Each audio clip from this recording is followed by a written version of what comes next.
This video is part 2 of lesson 5.1, and we're starting with example 2 from your handout. And we're looking at the question, how can you classify a triangle in the coordinate plane? And so you're given the ordered pairs for triangle OPQ, and when you're trying to find out the lengths and classify them, the first step you have to do is use the distance formula to find the side length. So, using the ordered pair for segment O and segment P, they're placed into the distance formula, which you've done, and when it's simplified, the exact answer is square root of 5. And the decimal answer is 2.2, which is a rounded answer, so that's an approximate answer.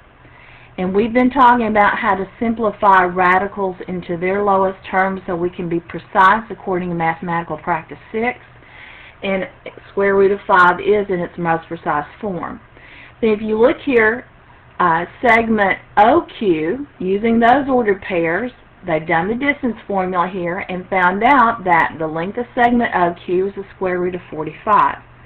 So let's go back and review how to simplify that so that we will have it in its lowest terms. So the square root of 45 is the square root of 9 times the square root of 5, or 9 times 5. Now, if you want to do it as a factor tree, you can do that and say, well, 9 is 3 times 3, and then 5 to get it in prime factorization. Either way you look at this, it's taking the square root of 9 times the square root of 5 and reducing it, and the square root of 9 is 3. Square root of 5 is a decimal, so we leave it in that form. If you look at it where you've done prime factorization, because you have a pair under the square root, you can bring them out in front, and the single under the square root stays there. So in either way, you get the length in the simplified form of segment OQ to be 3 square root of 5. And then doing segment PQ, same process. In this one we get that segment PQ is the square root of 50, which can be written as the square root of 2 times 25. And 25 is not in prime factor form, so we could say it's also the square root of 2 times 5 times 5. And when we do that, what we're looking at is to simplify the radical. And to do that, we look at the fact that the square root of 25 is 5, which we have in pairs under our radical sign. So either way, they come out in front, and then the square root of t stays under there because that's the most exact form. So when we're looking at working out this formula, we notice that none of these sides are the same length. So because no sides are congruent, it has to be a scalene triangle. But if we want to classify it also for whether it is acute, right, or obtuse, we have to also check the slopes for right angles. And so as we look at this, we did the slope of segment OP and found it's -2. The slope of segment OQ found that it's 1/2. And then when you take and multiply -2 times 1/2, the product of the slopes is -1. So that means that segment OP is perpendicular to segment OQ, which means that angle POQ is a right angle. So angle OPQ is a right scalene triangle. In classifying triangles, you would go through this process every time. And if you do 2 segments and you don't see opposite reciprocals, then do the third segment and see if it matches up with opposite reciprocals, especially if you don't have a visual of the picture graphed on a coordinate plane where you can kind of get a sense of it. But if you check the slopes of all 3 lines, and if any 2 of them are opposite reciprocals and you can multiply them to get -1, then it is a right triangle. At this point, we haven't learned how to find the measures of angles that are not right angles, but we will be when we get into trig ratios and using the law of sine and cosine to help us find angles. So we will be looking at that in the future. Now, finding angle measures of triangles is the focus of this lesson, and when the sides of polygons are extended, you can look at angles that are formed outside the triangle. Of course, we're familiar with the fact that the three angles on the inside are called interior angles, but also we've remembered that the interior angles always will sum to 180 degrees. You've got that down really well.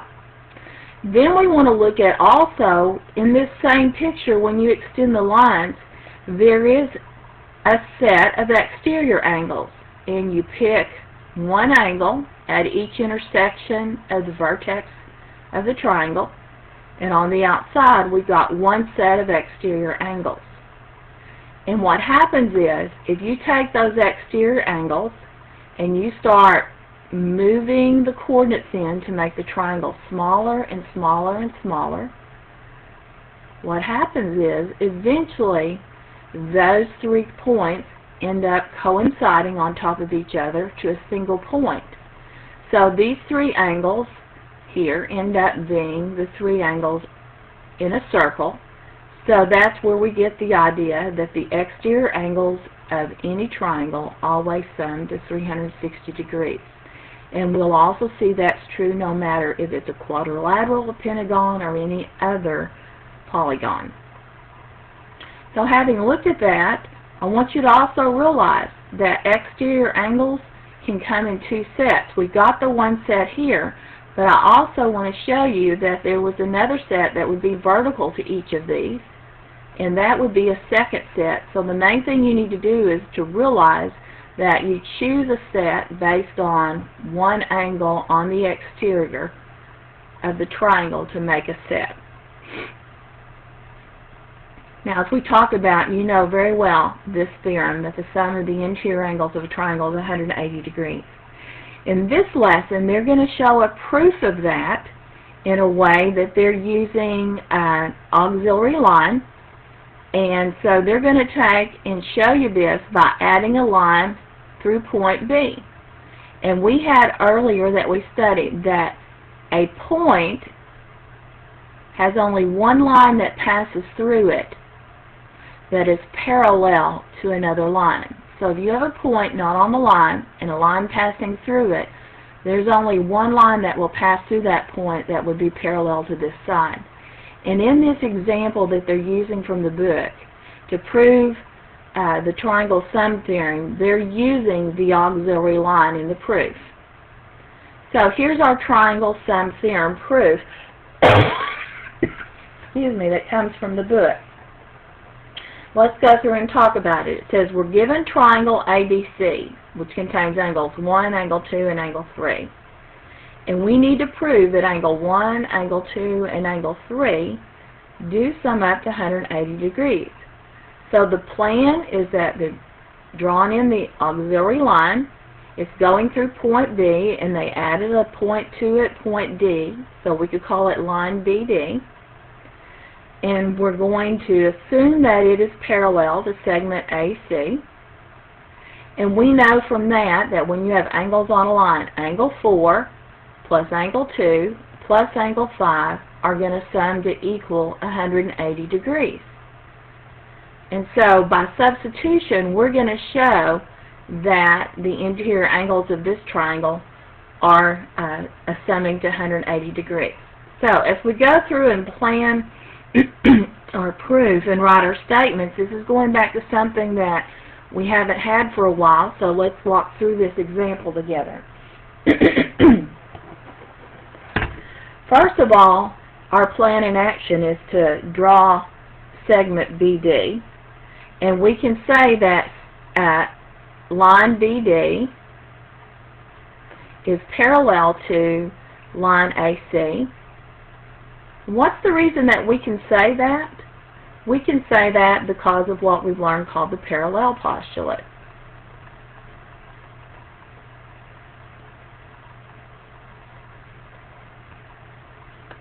So this is our first statement in our proof.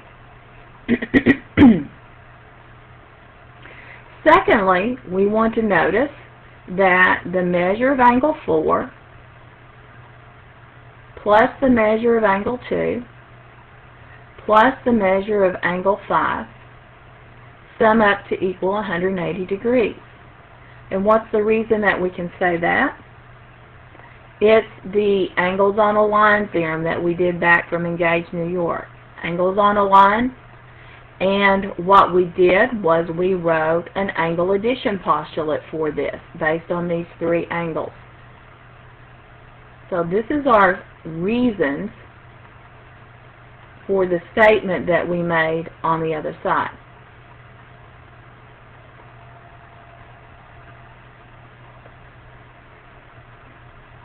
Now, the next step that we're going to look at is we're going to say that we know, because these lines are parallel, that angle 1 is equal to angle 4.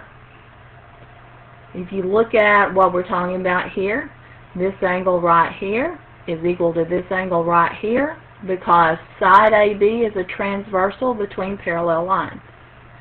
And by the same token, we could say that angle 3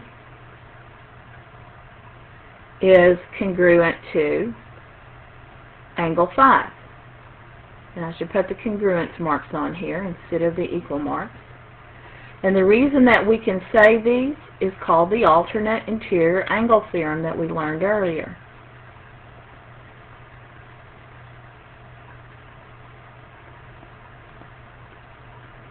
Alternate interior angles are always congruent.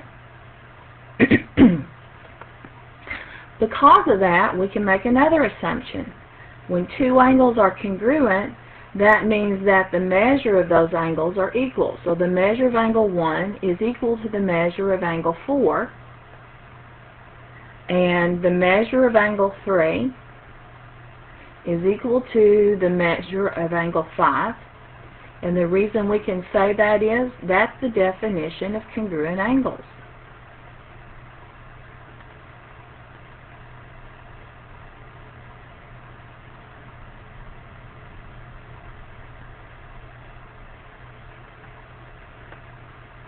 And then because of these statements being true, we can finish up and we can say that the statement we made in B, by the substitution method, we can say that the measure of angle 1 is being substituted for angle 4, the measure of angle 2 is staying there, and the measure of angle 3 is being substituted for angle 5, and we can say that those 3 sum to 180 degrees, and the reason we did that was the substitution property. And by doing this, we have proved that the sum of the interior angles of any triangle sum to 180 degrees. Substitution property of equality. Now, the focus on this is not so much revisiting the theorem itself as revisiting proofs in general and how you go about building your statements and building your reasons. So let's go to the next section and let's look at the corollary that goes to it. And a corollary is simply a statement that can be proved easily using a theorem. And because we know the angle sum theorem is that the 3 angles sum up to 180 degrees, this corollary says that the acute angles of any right triangle are always complementary. So that means that angle A and angle B summed together are going to equal 90 degrees, because 90 degrees is the definition of a complementary angle. And this can help you a lot in trying to solve the measures of angles and go much quicker than having to add up all 3 of them. So in problem A here it says find the measure of each acute angle. And we notice we have a right triangle, and so one angle is 19x minus 1. The other angle is 13x minus 5, and together they equal 90 degrees. And then the next thing we do is we go through and we work out the problem to solve them. So when I'm looking at this, I am going to combine like terms before I go forward. 19x and 13x gives me 32x. -1 and -5 give me -6. And we combine like terms on the left side of the equation before we can go through and do our next step, which is we are going to solve for x by adding 6 to this side to zero out, and what we do to one side of the equal we do to the other. So we end up with 32x equals 96, and then we want to get x by itself, so we're going to divide by 32, and when we do that we find out that x equals 3. So we have found out the value of x, and now we have to find the measure of each acute angle.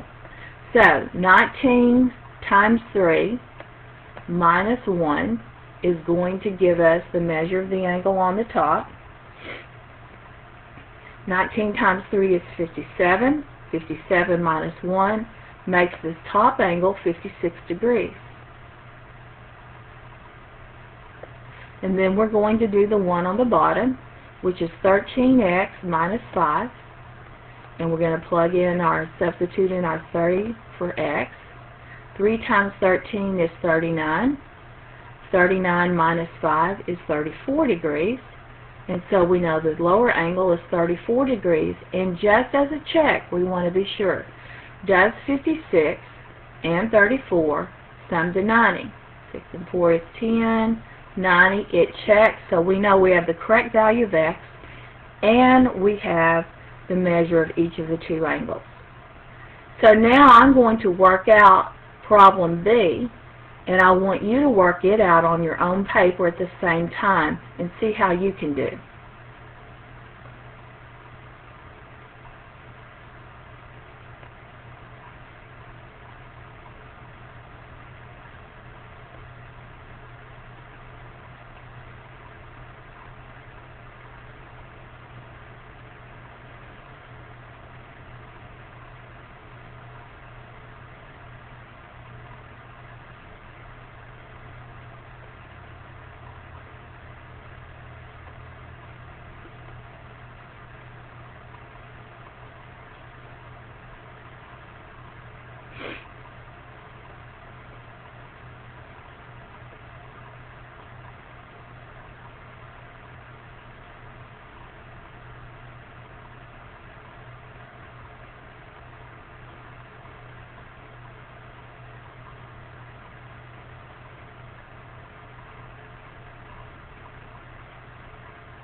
Alright, so if you've worked through the problem and gotten your solutions, if you've done it correctly, if you've got that 2x equals 64 degrees and x minus 6 equals 26 degrees, because when you sum those together you get 90 degrees, and we were able to find that because we solved and found that x equals 32.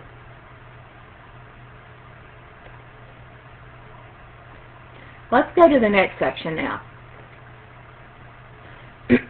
In the next section, we've got problems that are word problems, but we still use them the same way. In a right triangle, the measure of an acute angle is 4 times the measure of the other acute angle. Find the measure of both angles. So what we're going to do is we're going to say the first angle, we're going to call it x. And the second angle, we have to take and use the words in there. 4 times the measure of the other acute angle. So it's going to be 4x. And we take those two and we say x plus 4x equals 90. And then when we combine like terms, we get 5x equals 90. Divide by 5, and we find out that x equals 18. So the first angle is 18 degrees. And the second angle is 4 times 18, which is 72 degrees. And when you add those together, you find out they do total 90 degrees. So we have found the measure of each angle given the verbal form of our equation. In part D, why don't you try it with me as we work through it. So it says the measure of one acute angle is 3 times the sum of the measure of the other angle and 8. So the first angle we're going to use is we're going to make the first angle x, like we always do, and the second angle is going to be a little more involved. It says 3 times the sum of the measure of the angle, which is x degrees, and 8. So our first angle is x degrees, our second one is 3 times the quantity x plus 8. And when we add those together and set them equal to 90, we will be able to find the measure of the angles. So the first thing I have to do here is the distributive property. So 3 times x is 3x.